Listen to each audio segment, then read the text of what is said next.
isang reporter, pinadelete ni Donnie Pangilinan ang in-upload na sweet moments nila ni Kisses de la Vin. Sabi ay ayaw daw niya na umaasa ang mga fans na sila. Alam naman natin na ayaw niyang nagsisinungaling sa kanyang fans. At syempre, ayaw din niya na nasasaktan ng mahal niya na si Bel Mariano. Panoorin ang buong interview. Sikat na love team noon, parang nakiusap sa akin. Nag-message siya sa akin na burahin, ay parang i-private or burahin yung isang video. Kasi nga, ina-assume ng fans na sila.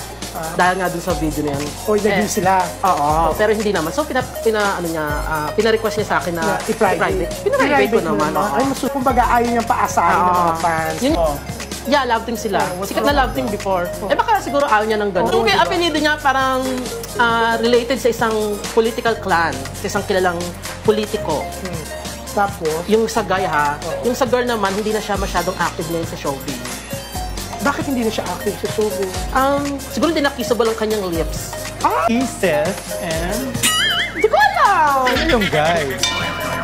At halatang-halata na si Donnie Pangilinan ang sinabi sa kanilang clue. At syempre, napakomment agad ang mga netizens sa nasabi ng interviewer. Ay di proud kay Kay, pero in fairness, kay DCB lang ang na-flex niya na babae sa vlog niya except sa family niya.